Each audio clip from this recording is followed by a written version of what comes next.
Hello बच्चों, कैसे हो आप। ये हमारी सेट सीरीज़ की लेक्चर होगा 7।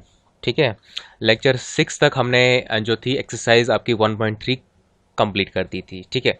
अब हम लेक्चर 7 पढ़ेंगे। लेक्चर 7 में हम पहले तो हम वेन डायग्राम के बारे में पढ़ेंगे। उसके बाद हम ऑपरेशंस पढ़ेंगे कि सेट पे कौन कौन से ऑपरेशन हम कर सकते हैं, और उसके बाद हम प्रॉपर्टीज़ पढ़ेंगे। ठीक है।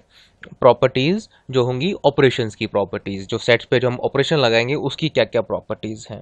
ठीक है। तो ये सब चीज़ें रहेंगी इस लेक्चर में। ठीक है।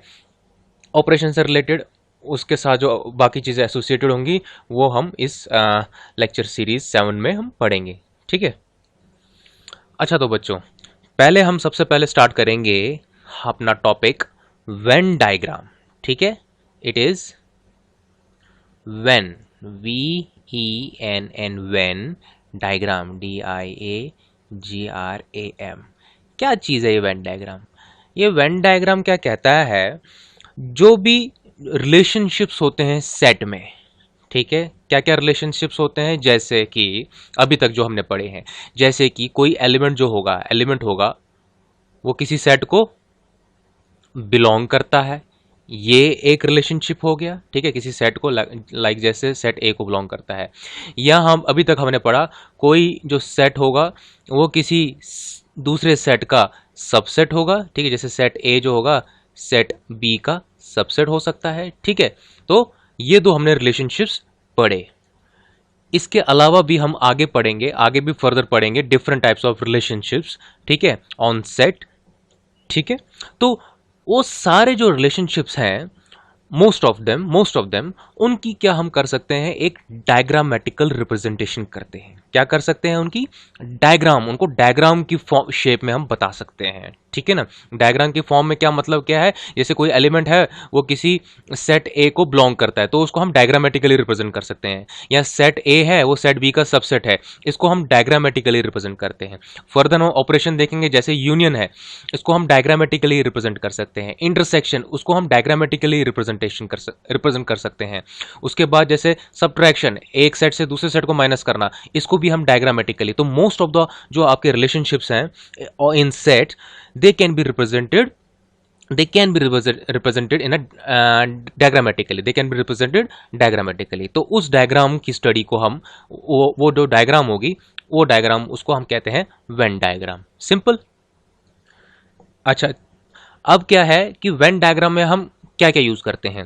सबसे पहला पॉइंट, वेन डायग्राम में यूनिवर्सल सेट, जो यूनिवर्सल सेट होता है उसको हम रिप्रेजेंट करते हैं किससे, रेक्टेंगल से।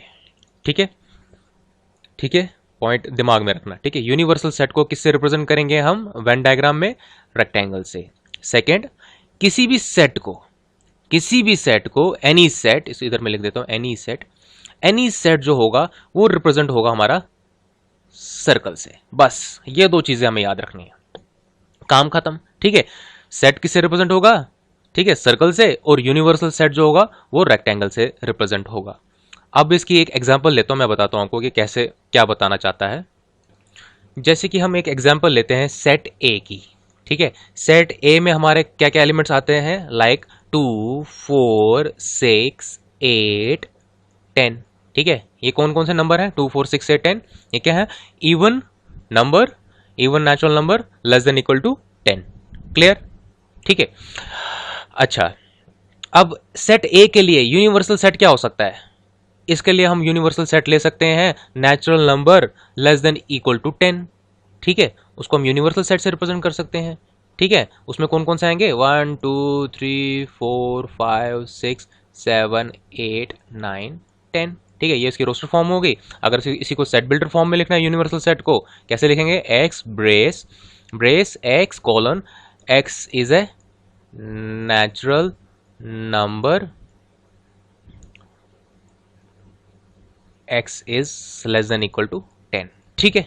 ये दो आपके रिप्रेजेंट हो गए। ये क्या हो गया, एक सेट रिप्रेजेंट हो गया, और ये इस सेट ए का ये यू क्या आ गया, यूनिवर्सल सेट आ गया। ठीक है। अब हम अब हमें क्या करना है, इसकी डायग्रामेटिकल रिप्रेजेंटेशन करनी है। वो कैसे करेंगे, मैंने आपको पिछले ही अभी कहा था पिछली स्लाइड पे कि आपका जो सेट होगा वो किससे रिप्रेजेंट होगा, सर्कल से। तो बनाओ यहां पर सर्कल, ये हमने बनाया सर्कल, ठीक है, ठीक है। अच्छा, इसके अंदर कौन कौन से एलिमेंट्स हैं, 2 4 6 8 10, तो ये सारे एलिमेंट्स हमें इसके अंदर लिखने हैं, ठीक है, 2 4 6 8 10, ठीक है। रिप्रेजेंट हो गया सेट ए, सेट ए को हमने डायग्रामेटिकली रिप्रेजेंट किया, ठीक है। अब क्या है, अब हमें रिप्रेजेंट करना है यूनिवर्सल सेट। यूनिवर्सल सेट को किससे हम रिप्रेजेंट करते हैं, रेक्टेंगल से, वो हमें पता है। लेकिन यहां पर एक चीज गौर करने वाली है, यू क्या है आपका यूनिवर्सल सेट, तो हम ये कह सकते हैं A is a subset of U, simple, क्योंकि ए में जितने भी एलिमेंट्स हैं वो सारे के सारे यू में प्रेजेंट है, डेफिनेटली है, सामने पता चल रहा है, क्योंकि यूनिवर्सल सेट ऐसा सेट होता है जिसमें बाकी सेट्स के जो सारे एलिमेंट्स होंगे वो प्रेजेंट होंगे। तो यहां पर जो सेट ए है इसका यूनिवर्सल सेट हमने ये लिया, यानी सेट ए जो होगा डेफिनेटली क्या होगा, यूनिवर्सल सेट का एक सबसेट होगा। अब क्या है, इस सबसेट को, ये जो ये सबसेट है ये रिलेशन है, ये क्या है, एक किस्म का रिलेशन है। इसको कैसे डायग्रामेटिकली रिप्रेजेंट करेंगे, इसको हम रिप्रेजेंट करेंगे, देखो अब हमें दो चीजें दिमाग में रखनी है। एक तो यू को हमें करना है रेक्टेंगल से रिप्रेजेंट, वो क्लियर है।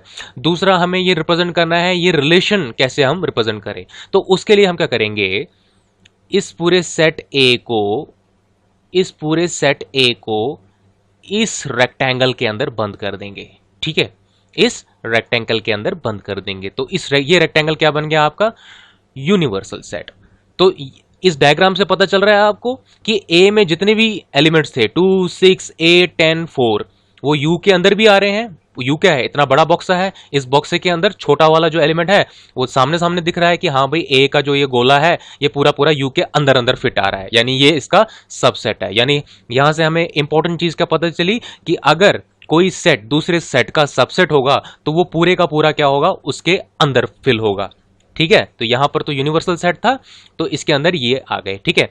अब ए को छोड़ के बाकी कौन से एलिमेंट हैं जो यूनिवर्सल सेट को बिलोंग करते हैं बट ए सेट को नहीं, वो कौन कौन से हैं आपके, जैसे 1 है, ठीक है, 1 आपका यहां आ गया, ठीक है, ए से बाहर आ गया और मगर यू के अंदर आया, ठीक है। 3 है, ये लिखा आपने 3, ठीक है, इसकी कोई पोजीशनिंग नहीं है, आगे पीछे जहां पर जगह है वहां पर लिख सकते हैं हम, ठीक है, ठीक है। 5 है, 5 लिख लिया। 7 है, 7 लिख लिया। 9 है, 9 लिख लिया। तो इस तरीके से आपने देखा ये इसकी डायग्रामेटिकल रिप्रेजेंटेशन होगी। यूनिवर्सल सेट को हमने क्या किया, रेक्टेंगल से रिप्रेजेंट किया। आपका सेट ए था उसको हमने सर्कल से रिप्रेजेंट किया। उसके बाद सेट ए में जितने भी एलिमेंट्स थे वो हमने सर्कल के अंदर लिख दिए, ठीक है। अच्छा, यूनिवर्सल सेट में जितने एलिमेंट्स थे वो सारे के सारे हमने इसमें आ गए, ठीक है। जो एलिमेंट सेट ए के अंदर नहीं है बट यू के अंदर है उनको हमने इस पार्ट में रिप्रेजेंट किया। और सेट ए जो है वो यूनिवर्सल सेट का सबसेट है, इसलिए ए जो है पूरे का पूरा इसके अंदर फिट आएगा, ठीक है। तो ये एक डेमोन्स्ट्रेशन होगी कि कैसे हम इसको डायग्रामेटिकली रिप्रेजेंट करेंगे, ठीक है। तो फर्दर जैसे जैसे हम और एग्जांपल्स करते जाएंगे और क्वेश्चंस करते जाएंगे आपका जो ये आइडिया है वेन डायग्राम का और क्लियर होते जाएगा, ठीक है। जैसे मैं आपको एक और एग्जाम्पल दे देता हूँ, ठीक है, ताकि आपकी वेन डायग्राम की जो है ना आइडिया वो आपका क्लियर हो जाए, ठीक है ना। मेन चीज़ है आपकी मैथ में क्या है, आपका जो पिक्चर होनी चाहिए वो बिल्कुल क्लियर होनी चाहिए, तभी जाके आपके क्वेश्चन जो है इजीली सॉल्व हो जाएंगे, ठीक है।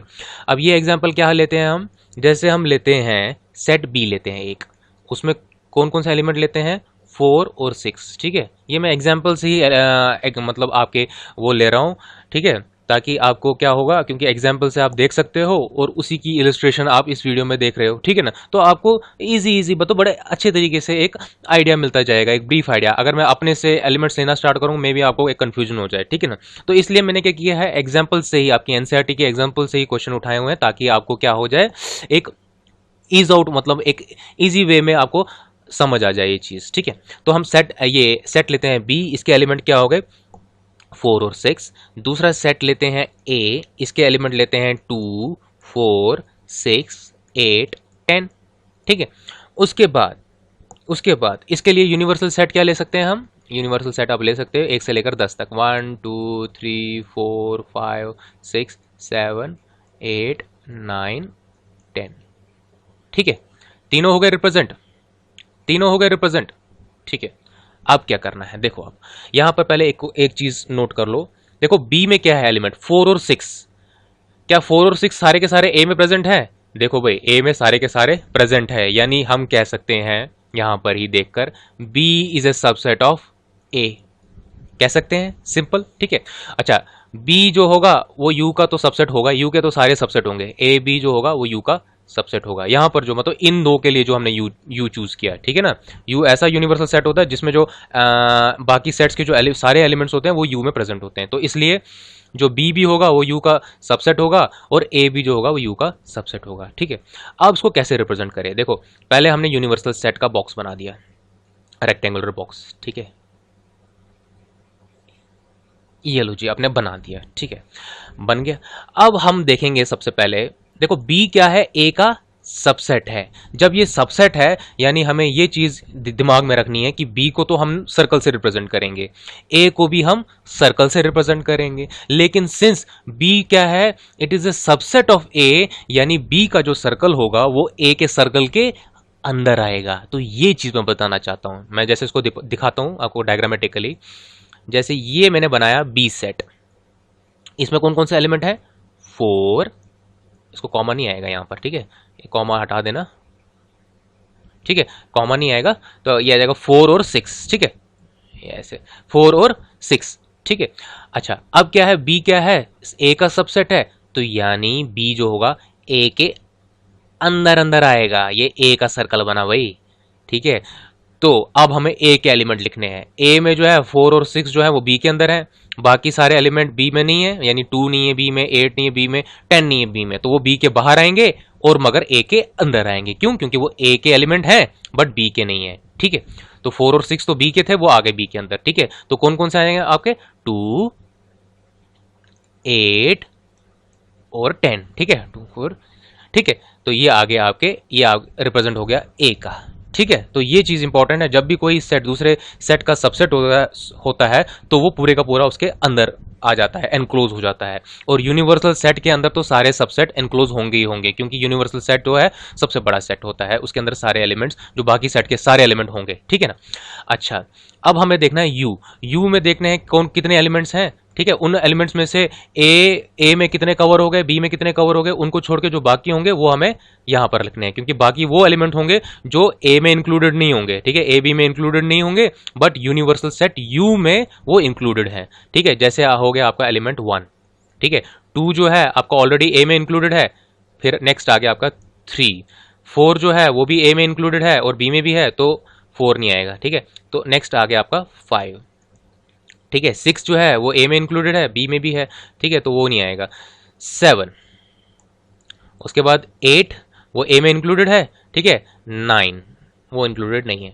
तो this way we have shown the diagrammatic representation of set A B and the set universal set U, ठीक है। And since B is a subset of A, then so the B will totally get enclosed within the circle of set A. So very important, this is very important thing, ठीक है। Since B is a subset of A, thus the circle of B, ठीक है, the circle of B will get totally enclosed by the circle of A because B is a subset of A. Clear, ठीक है। And all those element which does not belong to set A will be represented in an excluded form, ठीक है ना, वो exclude होंगे ए से, ठीक है ना, बट यू में इंक्लूड हो गए क्योंकि वो यू के अंदर आ रहे हैं। So in this way we can represent the Venn diagram, ठीक है ना, ऑफ ऑल द सेट्स, ठीक है ना। और यहां पर आपने बिलोंग टू का मैंने आपको बताया नहीं थोड़ा, बिलोंग टू क्या होता है, बिलोंग टू कैसे रिप्रेजेंट हो रहा है, जब हम इस सर्कल के अंदर 2 एलिमेंट लिख लें तो ऑटोमेटिकली इसका मतलब क्या है, 4 और जो 4 है वो बिलोंग टू बी है, 6 है वो बिलोंग टू बी है। और इस सर्कल के अंदर 4 बिलोंग टू ए है, 6 बिलोंग टू ए है, 10 बिलोंग टू ए है, 2 बिलोंग टू ए है, 8 बिलोंग टू ए है, ठीक है। तो ये चीज है, मतलब बिलोंग टू कैसे होगा, ये सेट है, सेट ए है, तो हमें कोई एलिमेंट बताना है कि ये एलिमेंट इसका बिलोंग होता है, तो उस एलिमेंट को हम इसके अंदर लिख देंगे, ठीक है। So in this way we can represent the Venn diagram of all the sets and their respective relationships. What are the respective relationships between the sets, and what are the various operations that we can perform on the sets? That all these things can be represented diagrammatically, and the diagram was given by the scientist Venn, and they are called as basically the Venn diagram. Okay. Now next topic जो है हमारा वो क्या है? हमारा वो है operations on sets. ठीक है, उससे पहले आपको मैं एक ब्रीफ आइडिया दे दूं कि ऑपरेशन होता क्या है बेसिकली. अब जैसे हम पिछली क्लासों में अभी तक स्टार्टिंग से लेकर फर्स्ट से भी क्या, नर्सरी से लेकर 10th तक आपने ऑपरेशन पढ़े थे. जैसे पढ़ा था प्लस, माइनस, ठीक है, मल्टीप्लाई, ठीक है, और डिवाइड. ये क्या है?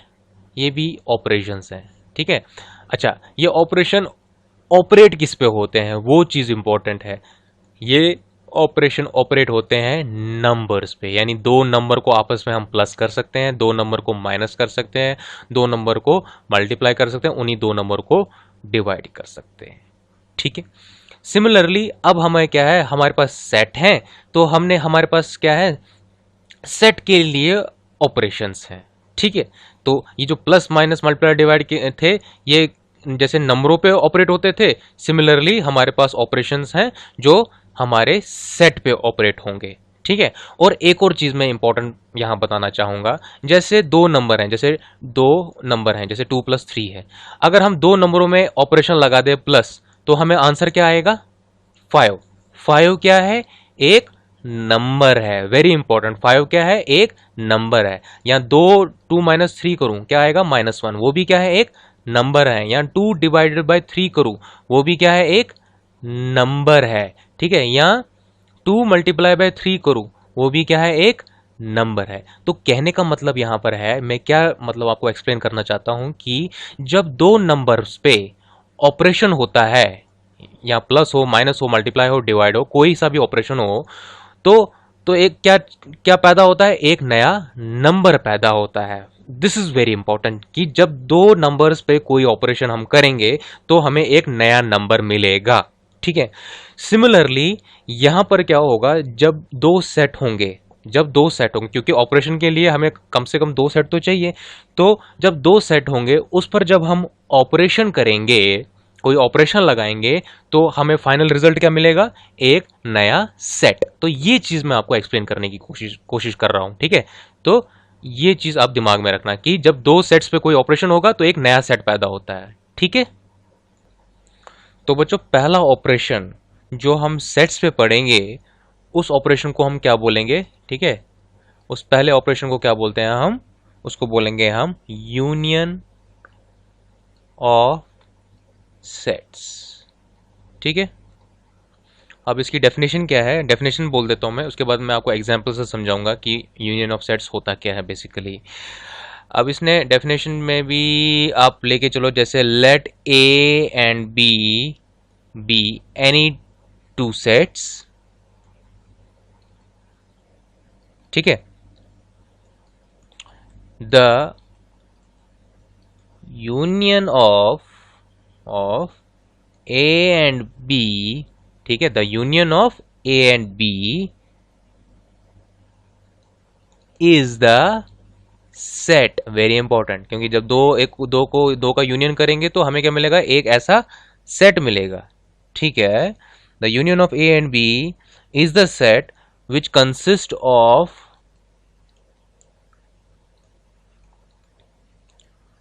all the elements of A, okay, and all the elements of B. ठीक है. and the common element, जो A और B में common element होंगे, being taken only once. ठीक है. तो ये आ गई आपकी डेफिनेशन कि यूनियन ऑफ सेट क्या है. कि मान के चलो, अगर आपने दो सेट लिए ए और बी, तो उनका यूनियन क्या होगा? उनका यूनियन एक ऐसा सेट होगा. ठीक है. एक ऐसा सेट होगा जिसमें क्या होंगे? जो सेट ए के सारे एलिमेंट्स भी उस सेट में आ रहे होंगे, सेट बी के भी सारे एलिमेंट्स उसमें आ रहे होंगे। ठीक है, बस दिमाग में ये चीज़ क्या रखनी है कि जब हम ए और बी को आपस में मतलब उनका एक यूनियन बना रहे होंगे कि क्या होगा, जो कॉमन एलिमेंट होंगे जो ए और बी में दोनों में प्रेजेंट होंगे, हमें उनको रिपीट नहीं करना, उनको हमें एक ही बार लिखना है। तो वही चीज़ें कह रहा है, the common element being taken only once. ठीक है, तो इसको अब एक्सप्लेन करते हैं हम एक एग्जाम्पल से। जैसे एक एग्जाम्पल ले लो, सेट ए ले लो, इसमें एलिमेंट है 1 2 3। ठीक है, सेट बी ले लो, उसमें एलिमेंट है 3 4 9। ठीक है, अब हमें क्या बोलना था, डेफिनेशन क्या थी, union of A and B. The union of A and B is a set which consist of all the elements of A and all the elements of B and common elements taken only once. यानी हमें एक ऐसा set बनाना पड़ेगा जिसमें क्या होंगे, ए के सारे एलिमेंट्स आएंगे, यानी 1 2 3 आएगा, और बी के सारे एलिमेंट्स आएंगे। लेकिन यहाँ पर गौर करने वाली बात है कि जो 3 था वो दोनों में कॉमन था, तो 3 को हमें यहाँ रिपीट नहीं करना। ठीक है ना, क्योंकि वो रिपीट हो जाएगा, तो रिपीट नहीं करना, कॉमन एलिमेंट एक ही बार लिखना है, क्योंकि 3 जो है ए और बी में कॉमन है, वो हमने एक बार लिख दिया। ठीक है, तो और कौन कौन सा एलिमेंट हो गया इसमें, 4 9। तो ये एक ऐसा सेट बन गया सी। सेट सी क्या है, ए और बी का यूनियन है, जिसमें क्या होंगे, ए के सारे एलिमेंट्स होंगे और बी के भी सारे एलिमेंट्स होंगे। ठीक है, तो ये है एक एग्जाम्पल। ठीक है, इसको मैं एक और एग्जांपल में बता से एक्सप्लेन और करूंगा। ठीक है, उससे पहले एक और चीज़ यहाँ पर इंपॉर्टेंट नोट करने वाली बात क्या है कि यूनियन को हम जो सिम्बॉलिकली कैसे रिप्रेजेंट करते हैं। ठीक है ना, सिम्बॉलिक रिप्रेजेंटेशन ऑफ यूनियन वो कैसी होती है, यू स्टैंड्स फॉर यूनियन। ठीक है, तो हम यहां पर इसको ऐसे लिख सकते हैं बच्चों, कैसे कि A union B is equal to C. Simple है। ठीक है, क्योंकि यूनियन क्या रिप्रेजेंट कर रहा है आपका, यूनियन क्या रिप्रेजेंट कर रहा है आपका, वो कर रहा है आपका ऑपरेशन किस पर, ए और बी पे। तो जब हमने ए और बी पर यूनियन ऑपरेशन किया तो हमें क्या मिला, सेट सी मिला, जिसमें क्या होंगे, सारे एलिमेंट्स ए के भी आएंगे, सारे एलिमेंट मतलब बी के भी सारे एलिमेंट्स जो होंगे उस सेट सी के अंदर आएंगे। बस कॉमन एलिमेंट जो होंगे वो एक ही बार हमें लिखना है, क्योंकि हमें पता है सेट में जो होता है कॉमन एलिमेंट एक से ज़्यादा बार नहीं लिखा जाता, it is usually taken only मतलब ओनली वंस। ठीक है, तो नेक्स्ट एग्जाम्पल क्या है हमारे पास, हम देखते हैं एग्जाम्पल 12, ये एनसीईआरटी की एग्जाम्पल है। ठीक है, तो इसमें क्या करना है, ए सेट दिया हुआ है, बी सेट दिया हुआ है, हमें क्या निकालना है, ए यूनियन बी निकालना है। ठीक है, तो let A union B is equal to any set C. ठीक है, तो सी सेट में कौन कौन से एलिमेंट आएंगे, सी सेट में वो सारे एलिमेंट्स आएंगे जो ए और बी दोनों में प्रेजेंट है। ठीक है, तो ए में कौन कौन से एलिमेंट प्रेजेंट है, पहले हम ए के सारे लिख देते हैं इसके अंदर, 2 4 6 8 लिख दिए। अब बी के सारे एलिमेंट यहां पर नोट करो, 6 एक बार रिपीट हो चुका है तो दोबारा नहीं लिखेंगे, 8 एक बार रिपीट हो चुका है तो दोबारा नहीं लिखेंगे, तो बचा क्या क्या, 10 और 12। ठीक है, तो in this way we made a union of A and B. ठीक है, which comes out equal to C, और सी क्या आ गया, 2 4 6 8 10 12। सिंपल हो गया। ठीक है, नेक्स्ट एग्जाम्पल क्या है, example 13, let A is equal to क्या है, ए ई आई ओ यू। ठीक है, सेट ऑफ वॉवल्स है। ठीक है, बी क्या है, ए आई यू। ठीक है, हमें क्या शो करना है, show A union B is equal to A. ठीक है, तो इसके लिए हम क्या करते हैं, मान के चलते हैं ए यूनियन बी जो है सी के बराबर है, लेट इट बी। ठीक है, लेट करते हैं। ठीक है, अब हमें सी में कौन कौन से एलिमेंट आएंगे, सारे के सारे एलिमेंट जो ए में होंगे और बी में होंगे। ठीक है, तो ए में कितने एलिमेंट है, ए ई आई ओ यू। ठीक है, अच्छा बी में क्या क्या है एलिमेंट, ए हमने ऑलरेडी एक बार ले लिया। ठीक है, उसके बाद नेक्स्ट क्या है, आई भी हमने ले लिया एक बार, तो नेक्स्ट क्या है, यू भी हमने ले लिया। अगर आप अब ध्यान दोगे, जो सी सेट है या जो ए सेट है, क्या ये दोनों आपस में इक्वल हैं, इक्वल है भाई। ठीक है, A is equal to C है। ठीक है, तो यानी हम लिख सकते हैं A union B is equal to A, तो हेंस प्रूव। ठीक है, तो यही प्रूव करना था। तो इससे बेसिकली इस एग्जाम्पल से हमें एक चीज क्लियर हुई, वो क्या है, वो अगर आप ध्यान से देखोगे, ध्यान से देखना है इसमें, वो क्या है कि अगर जो सेट बी है वो सबसेट है ए का, ठीक है, क्या है यहां पर हम देख रहे हैं, क्योंकि बी क्या है, ए का सबसेट, क्योंकि बी में क्या है ए आई यू, वो सारे के सारे एलिमेंट ए में प्रेजेंट है, तो यानी बी क्या है, subset of A. So if B is a subset of A, then A union B will be equal to A. ये काफी इंपॉर्टेंट स्टेटमेंट है, ठीक है, काफी इंपॉर्टेंट स्टेटमेंट है। इसको मैं अलग से दोबारा लिखता हूं, मैं यहां पर लिख देता हूं, if B is a subset of A, then A union B is equal to A। क्यों? क्योंकि A यूनियन B का होता है वो ऐसा सेट जिसमें A के भी सारे एलिमेंट प्रेजेंट हो और B के भी सारे एलिमेंट प्रेजेंट हो। सिंस B के जितने एलिमेंट थे वो ऑलरेडी A में प्रेजेंट पहले से ही थे, तो इसका यूनियन क्या होगा मिलाकर, क्योंकि रिपीट तो हम कर नहीं सकते एलिमेंट्स को, तो यानी इसका यूनियन क्या होगा, सिंपली A के बराबर होगा। तो वो हमें इस एग्जाम्पल से प्रूव हो गया, ठीक है। नेक्स्ट बच्चों हमारे पास है एग्जाम्पल 14, ठीक है। एग्जाम्पल 14 क्या कहती है कि हमारे पास लेट एक सेट है एक्स, उसमें कितने बंदे प्रेजेंट है, राम, गीता और अकबर, ठीक है। ये क्या है, ये किसका सेट है, is a set of student of class 11th, ठीक है, who are in a school hockey team, यानी ये तीन बच्चे ऐसे हैं जो कि 11th में पढ़ते हैं और हॉकी टीम के मेंबर्स हैं, ठीक है। अच्छा, लेट वाई क्या है, उसमें कौन कौन से आते हैं, गीता, डेविड और अशोक, ये क्या है, set of student from class 11th, यानी सेम क्लास से हैं, who are in the school football team, ठीक है। ये तीन बच्चे क्या खेलते हैं, 11th क्लास से हैं और ये फुटबॉल खेलते हैं। ये तीन बच्चे क्या हैं, 11th क्लास से हैं, बट ये क्या खेलते हैं, हॉकी खेलते हैं, ठीक है। तो यहां पर अगर आप गौर करोगे, जो गीता है आपकी, गीता क्या करती है, गीता जो है आपकी दोनों गेमें खेलती है, वो हॉकी भी खेलती है और फुटबॉल भी खेलती है। तो अब हमें बनाना है फाइंड एक्स यूनियन यू।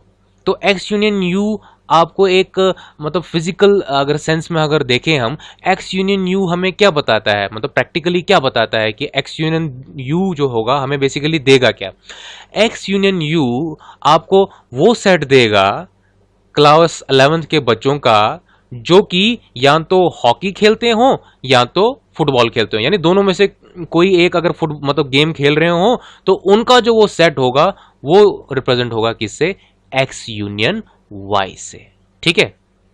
तो यहां पर हम देख लेते हैं एक्स में क्या क्या है, राम, गीता, ठीक है, it's E, Geeta and Akbar, ठीक है। और वाई सेट में क्या क्या है आपका है गीता, डेविड और अशोक। तो जब हमें एक्स यूनियन वाई करना होगा तो जो कॉमन होंगे वो एक ही बार लिखने हैं। तो एक्स यूनियन वाई में पहले ऊपर वाले एलिमेंट ले लो, राम, गीता, अकबर, ठीक है। तो वाई सेट में कौन कौन से एलिमेंट लेने हैं, देखो भाई गीता जो है ऑलरेडी रिपीट हो चुका है, मतलब ऑलरेडी आ चुका है एक्स वाले में, तो वो रिपीट नहीं होगा, ठीक है। तो बचा कौन कौन सा, डेविड और अशोक, ठीक है। तो ये कौन सा सेट बन गया, ये वो सेट बन गया क्लास 11th के बच्चों का जो कि दे प्ले आइदर हॉकी और फुटबॉल, दोनों में से कोई एक गेम खेलते हैं, ठीक है। अब जैसे राम था, राम का खेलता था हमारा, हॉकी खेलता था, ठीक है। गीता जो थी ये दोनों चीजें खेलती है, हॉकी और फुटबॉल भी खेलती है। हमें क्या लेना देना, हमें उससे लेना देना नहीं है, हमें बस इससे लेना देना है कि दोनों में से कोई एक खेल रहा हो, ये उसका ग्रुप है। अकबर क्या खेलता है, वो हॉकी खेलता है। डेविड क्रिकेट खेलता है, सॉरी फुटबॉल खेलता है, और अशोक भी फुटबॉल खेलता है, ठीक है। इसके बाद नेक्स्ट क्वेश्चन देखते हैं हम, ठीक है। तो जो हमने डेफिनेशन बोली थी यूनियन ऑफ सेट्स की, ठीक है, उसकी सिंबॉलिक रिप्रेजेंटेशन यहाँ पर बताई गई हुई है, ठीक है। सिंबॉलिक रिप्रेजेंटेशन कैसी होगी, तो ए यूनियन बी क्या बन जाता है, एक सेट सी बन जाता है, जिसकी हम सेट बिल्डर फॉर्म ऐसे लिख सकते हैं, x colon x belongs to A, या तो ए के साथ बिलोंग होना चाहिए या एक्स जो होना चाहिए बी के साथ, यानी दोनों में से किसी एक में आपका जो एक्स होना चाहिए वो प्रेजेंट होना चाहिए। अगर किसी एक में होगा तो यानी वो सेट सी का पार्ट होगा, यानी वो ए यूनियन बी का पार्ट होगा, वो ठीक है, वो चीज़ हमने देखी है, ठीक है, ओके। तो नेक्स्ट चलते हैं हम। अब बच्चों क्या है कि आपने अभी तक क्या देखा, यूनियन देखा सेट का, ठीक है। अब हम उसी यूनियन को क्या करेंगे, कोशिश करेंगे इसको वेन डायग्राम में रिप्रेजेंट करने की, ठीक है।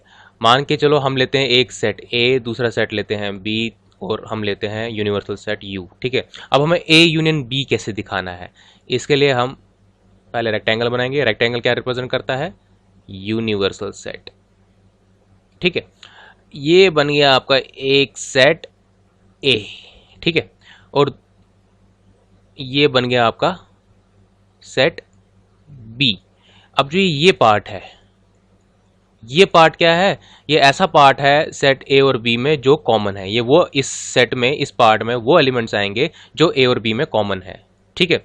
जैसे मैं आपको एग्जांपल से समझा लेता हूं, मैं आपको इसको मैं हटा देता हूं। एग्जांपल क्या है, जैसे मैं ए लेता हूं, लेट ए क्या है, वो है set of even natural number less then 10, ठीक है। वो कौन कौन सा आएगा, 2 4 लेस देन इक्वल टू 10 ले लेते हैं, 6 8 10, ठीक है। बी हम लेते हैं सेट ऑफ और नेचुरल नंबर लेस देन 10, वो कौन कौन से आएंगे, 1 3 5 7 और 9, ठीक है। तो इन दोनों का यूनिवर्सल सेट हम क्या लेके चल सकते हैं, यूनिवर्सल सेट सीधा ले सकते हैं कि भाई वो सेट जिसमें 1 से लेकर 10 तक नंबर आएंगे। So natural number up to 10 will be treated as 3 4 5 6 up to 10, it will be treated as universal set, ठीक है। उसी को हमने डायग्रामेटिकली रिप्रेजेंट किया, ठीक है। अब अगर यहां पर आप देखोगे, यहां पर देखोगे अगर आप ध्यान से, सेट ए का एक भी एलिमेंट जो है सेट बी में नहीं आएगा, ठीक है। सेट ए का एक भी एलिमेंट सेट बी में नहीं आएगा, तो यानी ये वाला पार्ट क्या होना चाहिए था, जो ओवरलैपिंग पार्ट था ए और बी का, वो 0 होना चाहिए था। तो उस सेट को हम कैसे रिप्रेजेंट करेंगे, पहले हम उस सेट को देखते हैं, उस सेट को कैसे रिप्रेजेंट करेंगे। इसको मैं हटा देता हूं। तो यानी हम इस जो हमने ये एग्जाम्पल बनाई, इस एग्जाम्पल को कैसे रिप्रेजेंट कर सकते हैं, ये हो गया आपका यूनिवर्सल सेट, इस पर सारे नंबर आ जाएंगे 1 से लेकर 10 तक। ये हो गया आपका सेट ए, ठीक है। और सेट ए और सेट बी में कोई भी जो एलिमेंट है वो कॉमन नहीं है, तो ये जो होंगे ऐसे ऐसे आएंगे, अलग अलग आएंगे, ठीक है। समझ आया। तो इसकी वेन डायग्राम जो रिप्रेजेंटेशन होगी वो ऐसी आएगी। क्यों, क्योंकि सेट और बी, ए और बी में कोई भी एलिमेंट कॉमन नहीं है। अब हम अगली एग्जांपल लेंगे जिसमें क्या करेंगे, हम सेट ए और बी में जो है कुछ एलिमेंट्स कॉमन कर देंगे, ठीक है। वो देखते हैं अब हम, ठीक है। अब हम दूसरी एग्जांपल लेते हैं, उसमें भी क्या लेंगे, सेट ए बी और यू, ठीक है। मैं मान के चलता हूं सेट ए क्या है, सेट ए है, it is a set of odd natural number less than equal to 10, ठीक है। वो कौन कौन से आएंगे, ऑड नेचुरल नंबर 1 3 5 7 9, ठीक है। ये आ जाएगा odd natural number less then 10। और सेट बी क्या है, सेट बी में मान के चलता हूं, set B is a prime number, it is a prime number, ठीक है। Prime number less than equal to 10, तो वो कौन कौन से आएंगे, 1 3 5 7, ठीक है। ये 4 आ जाएंगे, ठीक है। अच्छा, इसको हटा देता हूँ। अब इसकी वेन डायग्राम रिप्रेजेंटेशन कैसी होगी, आप देखो इसमें कितने कितने आपके 4 एलिमेंट कॉमन आ रहे हैं, ठीक है। सिर्फ एक एलिमेंट जो ए का है वो बी में नहीं है, ठीक है। तो इसकी रिप्रेजेंटेशन कैसी होगी, अगर आप ध्यान दोगे, यहाँ पर क्या है आपका जो सेट बी है, अगर आप ध्यान दोगे, सेट बी जो है इज अ सबसेट ऑफ ए। तो अगर सेट बी जो है सबसेट ऑफ ए है, तो बी क्या होगा वेन डायग्राम में, बी का जो सर्कल होगा वो ए के सर्कल के अंदर आएगा। ये जैसे मैंने बनाया ए का सर्कल, ठीक है, इसके अंदर मेरे को बनाना पड़ेगा बी का सर्कल। बी के सर्कल में सारे एलिमेंट्स आएंगे 1 3 5 और 7। ए में क्या है, ए में एक इकलौता 9 एलिमेंट है जो बी में नहीं है, ए में प्रेजेंट है, ठीक है। और इसके लिए यूनिवर्सल सेट हम ले सकते हैं, बाकी जो बचेंगे इवन नंबर, जैसे 1 से लेकर 10 तक हमने ले लिया यूनिवर्सल सेट इसके लिए, तो वो कौन कौन से आएंगे, 2 4 6 8 और 10। तो ये हो गया आपका दूसरी एग्जांपल होगी, जिसमें क्या था, बी जो था टोटली सबसेट था। पहला हमने एग्जांपल ली जिसमें क्या था, ए और बी में कुछ भी कॉमन नहीं था। दूसरे में हमने ऐसा लिया कि बी के जो सारे एलिमेंट है वो ए में प्रेजेंट आ गए। अब हम तीसरा ऐसे लेंगे कि सारे एलिमेंट प्रेजेंट नहीं होंगे, कुछ कॉमन होंगे। तो जो तीसरा वाला होगा एक वो सबसे जर्नल होगा। क्यों? क्योंकि उसमें क्या है, कोई स्पेशलाइज केस नहीं है। स्पेशलाइज, समझ रहे हो मेरी बात? स्पेशलाइज क्या हो गया, जैसे ये एक स्पेशलाइज केस हो गया कि भाई बी जो है टोटली सबसेट है ए का, और इससे पहला वाला जो था वो भी मतलब एक स्पेशल केस था। उसमें क्या था, म्यूचुअली एक्सक्लूसिव थे वो सेट, यानी उन दोनों में कुछ भी कॉमन नहीं था, उन दोनों में कुछ भी कॉमन। तो अब हम क्या करते हैं, तीसरी जनरल एग्जांपल ले लेते हैं। सेट ए ले लो आप, 1 3 5 7 8 9। अपने से बी ले लो आप, ये थोड़ा छोटा कर देते हैं,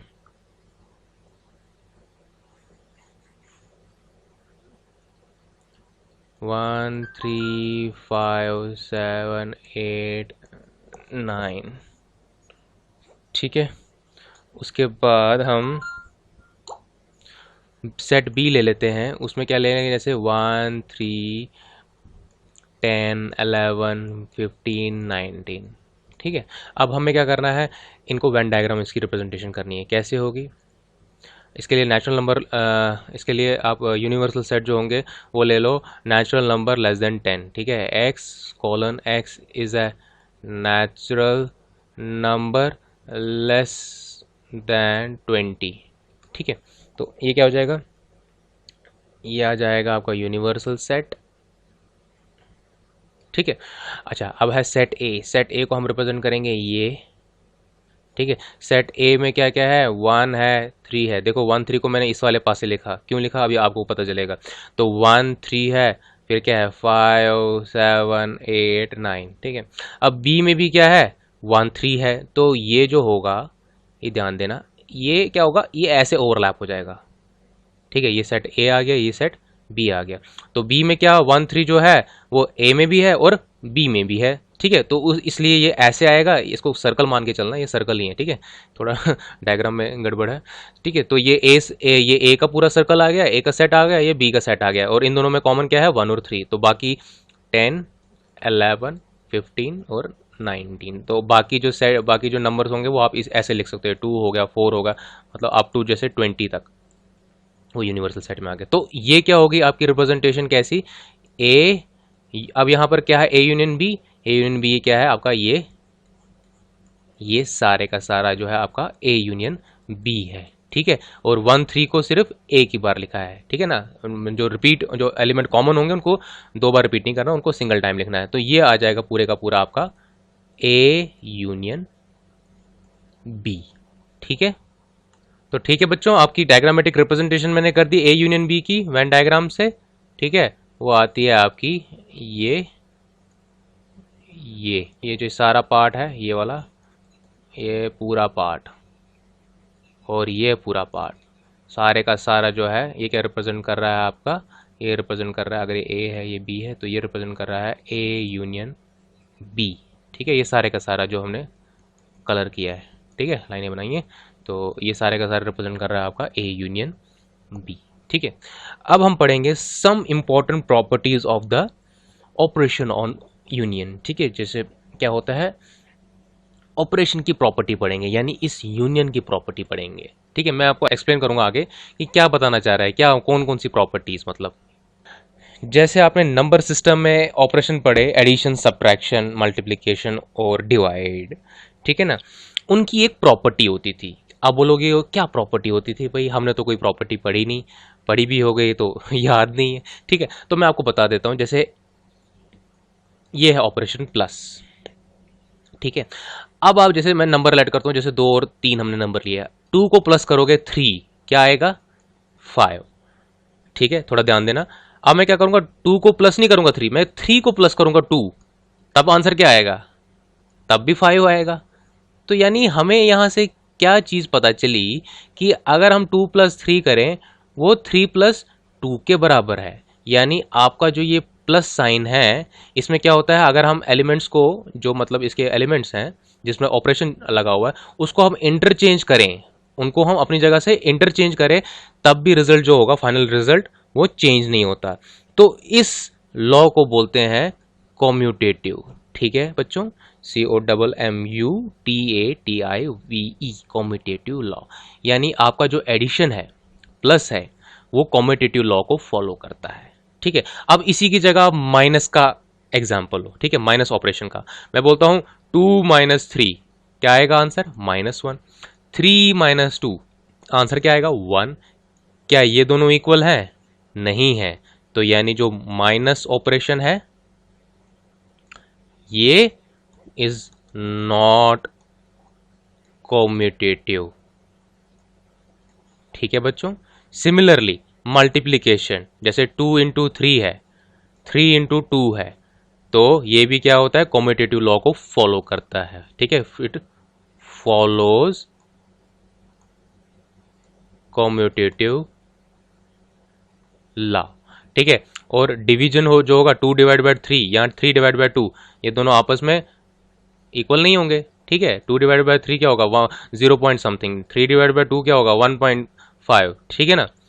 तो ये दोनों तो आपस में इक्वल, यानी जो डिवीजन है वो भी कॉम्पिटिटिव नहीं है, ठीक है। तो यही चीज हम क्या करेंगे, इसी तरीके से हम क्या करेंगे, यूनियन की डिफरेंट डिफरेंट प्रॉपर्टीज पढ़ने की कोशिश करेंगे, ठीक है ना।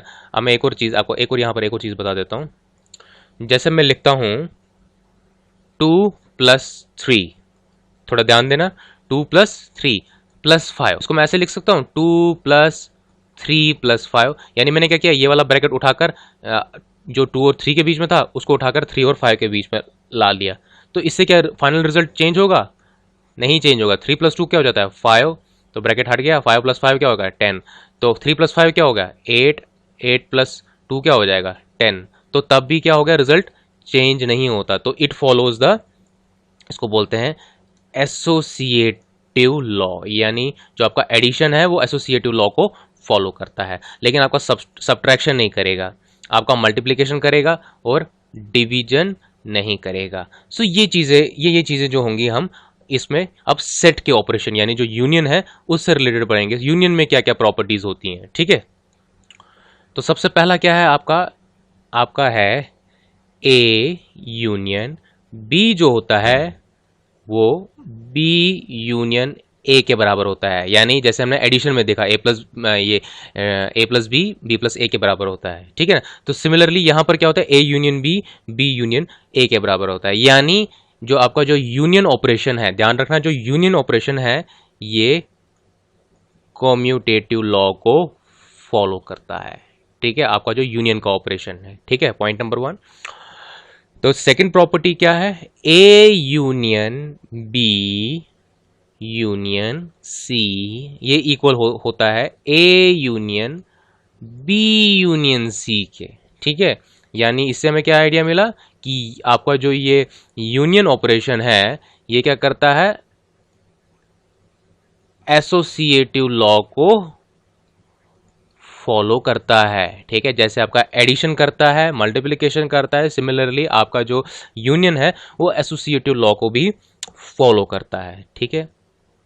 अब तीसरा पार्ट क्या है, ध्यान देना इसको, A union phi, A union phi is equal to A, ठीक है। इसको बोलते हैं law of identity, law of identity, ठीक है, ठीक है। इसमें क्या है, अगर आप इसको ध्यान से देखोगे ना बच्चों, फाई क्या है, phi is a subset of A. अगर ऐसी कहीं पर भी सिचुएशन आएगी, ऐसी कहीं पर भी सिचुएशन आएगी तो आपका जो, जैसे मैं बताता हूँ, एक और एग्जांपल बोलता हूँ। जैसे मैं लेता हूँ सेट ए और सेट बी, ठीक है। मैं बोलता हूँ बी जो है ए का सबसेट है, जो ये हमने पहले भी डिस्कस किया था। अगर आपने किसी एक एग्जांपल में मैंने इसको पहले भी डिस्कस किया था। जब बी जो है ए का सबसेट है तो आपका जो ए यूनियन बी होगा ना वो ए के ही बराबर होता है, ठीक है। क्यों? क्योंकि बी के जितने भी एलिमेंट थे वो सारे के सारे ऑलरेडी ए में प्रेजेंट है। तो ए को अगर हम जोड़ेंगे भी, क्या जोड़ेंगे, क्योंकि बी में जितने भी एलिमेंट थे वो ऑलरेडी जुड़ चुके हैं ए के साथ, तो अल्टीमेटली ये ए के बराबर आएगा। सिमिलरली यहां पर क्या है, फाई नल सेट है, तो नल सेट जो है ऑलरेडी हर एक सेट का सबसेट होता है। तो जब भी हम नल सेट के साथ यूनियन करेंगे तो वो क्या आ जाएगा, खुद ही वो अपना वो सेट आ जाएगा। तो this is called as law of identity. और इसको आप बोल सकते हो कि ये इसका एक सब पार्ट है, क्योंकि ये वाला पार्ट जो है इसका एक सब पार्ट है। ये एक जर्नल चीज है कि अगर कोई भी दो सेट होंगे ए और बी, कोई भी दो सेट होंगे ए और बी, ठीक है, वहाँ जो कि बी जो होगा सबसेट होगा ए का, then A union B will be equal to A. ठीक है, अब बी की जगह हमने क्या लिया, फाइव ले लिया, तो तब भी यही वैल्यू, यही चीज आ जाएगी। ठीक है, अब फोर्थ लॉ क्या होता है, लॉ ऑफ आइडेंटिटी। देखो ध्यान से, ए यूनियन ए तो किसके बराबर होगा भाई, जितने एलिमेंट ए में हैं प्लस जितने एलिमेंट ए में हैं, तो उन सबको मिलाकर कितने बनेंगे, वही सेट, दोबारा वही सेट बनेगा। क्यों, क्योंकि कॉमन जो इन दोनों में क्या है, सारे के सारे एलिमेंट जो होंगे आपस में कॉमन होंगे। ठीक है, जितने इसमें होंगे उतने इसमें होंगे, तो कॉमन होंगे, कॉमन को हमने एक ही बार लिखना है, तो यानी वो क्या बन गया, दोबारा वही एक सेट ए बन गया। तो इस लॉ को कहते हैं आइडेम्पटेंट। ठीक है, IDEMPOTENT, आइडेम्पटेंट लॉ। ठीक है, नेक्स्ट है हमारे पास ए यूनियन यूनिवर्सल सेट। ठीक है, इसका मैं आपको यहीं पे थोड़ा एक्सप्लेन कर देता हूं। अगर आप ध्यान से देखोगे आपको इसका आंसर अभी पता चल जाएगा। मैंने क्या बोला था इससे पहले आपको, जब हम थर्ड वाला सॉल्व कर रहे थे, हमने बोला अगर ए और बी क्या है, दो सेट हैं, where B is a subset of A. ठीक है, B is a subset of A, then A union B क्या होता है, ए होता है। क्यों होता है ए, क्योंकि बी के जो जितने भी एलिमेंट्स थे वो ऑलरेडी ए में प्रेजेंट है, तो हमें यूनियन क्या करता है, वो इसके एलिमेंट प्लस इसके एलिमेंट जो है उनको जोड़ देता है। तो इसमें जो जितने एलिमेंट थे वो ऑलरेडी इसमें थे, तो ए के बराबर आया। ठीक है, अब आप देखो आपका जो है ये वाला पार्ट है, कौन सा वाला, ए यूनियन यूनिवर्सल सेट। अगर आप यहां नोटिस करोगे यूनिवर्सल सेट क्या होता है, मतलब ए जो होगा यूनिवर्सल सेट का सबसेट होगा, सॉरी इसको जो ए होगा वो क्या होगा, सबसेट ऑफ यूनिवर्सल सेट होगा। तो इसका मतलब क्या होगा, जब भी हम ए यूनियन यूनिवर्सल सेट करेंगे, बड़ा सेट करेंगे, इसके सारे एलिमेंट ए के जो है वो ऑलरेडी इसमें हैं, तो इन दोनों को सम करके क्या मिलेगा हमें, दोबारा ये। ठीक है ना, तो ये आ गया। तो ये 5 प्रॉपर्टीज हैं, इसको सीधा कहते हैं लॉ ऑफ यू। ठीक है, so these are the some properties that are associated with the operation union. ठीक है ना, properties associated with operation union. ठीक है, तो ये आपको नोट्स भी इसके डिस्क्रिप्शन में मिल जाएंगे। ठीक है बच्चों।